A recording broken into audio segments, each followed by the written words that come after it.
Hello বন্ধুরা, আজকে আমি তোমাদের একটা নতুন জিনিস শেখাবো, সেটা হলো শর্ট হ্যান্ড বা স্টেনো। তো আজকে তারিখ হলো 29/5/2024। তো আমি তোমাদের প্রতিদিনই আপডেট দিতে থাকবো। তো প্রথমে আমাদের মনে ভাবনা আসতে পারে এই শর্ট হ্যান্ড বা স্টেনোটা কী জিনিস।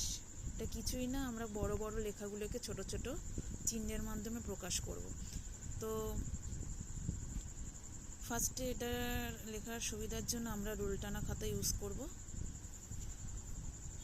তাতে তোমাদের সুবিধা হবে। তোমরা আস্তে আস্তে দেখলেই বুঝতে পারবে। তো চলো আমরা আসল টপিকে ফিরে যাই। তো আমরা শর্ট হ্যান্ড বা স্টেনো ব্যবহার করব ইংলিশের ক্ষেত্রে, ইংলিশ অ্যালফাবেটগুলোর ক্ষেত্রে।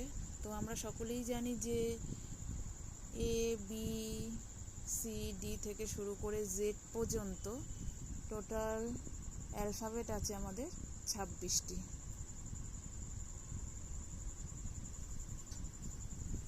তার মধ্যে আমরা জানি ভাওয়াল আছে 5টি আর কনসোনেন্ট আছে বাকি 21টি। তো এবার আমরা স্টেনো মানে কি সেটা বুঝি। স্টেনো মানে হলো গিয়ে, স্টেনোকে আমরা আর এক কথায় বলবো স্ট্রোক।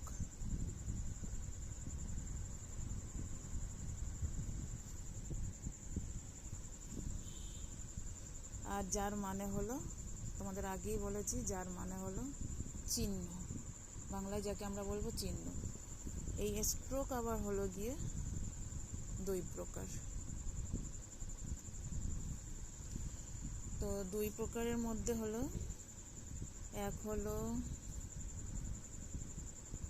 এক নম্বর হলো স্ট্রেট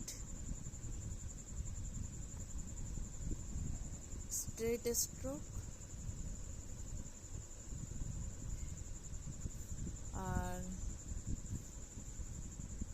2 নম্বর হলো কার্ভ স্ট্রোক।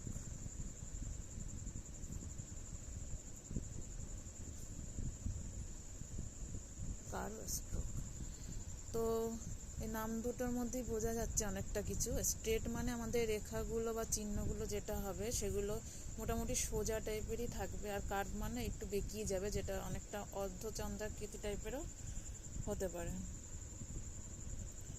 তো এই স্ট্রেট স্ট্রোকের মধ্যে, এই স্ট্রেট স্ট্রোক হচ্ছে কি, আবার স্ট্রেট স্ট্রোকের সংখ্যা হলো আবার 8টি। এর সংখ্যা 8টি। 26টা অ্যালফাবেটের মধ্যে স্ট্রেট স্ট্রোক আছে আমাদের 8টি। তাহলে বাকি পড়ে থাকে 18টি। তাহলে বাকি 18টি হলো কি আমাদের কার্ভ স্ট্রোক।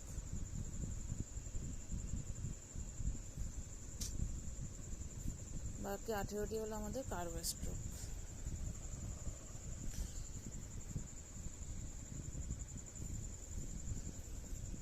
তো আজকে আমরা এই পর্যন্তই আলোচনা করব।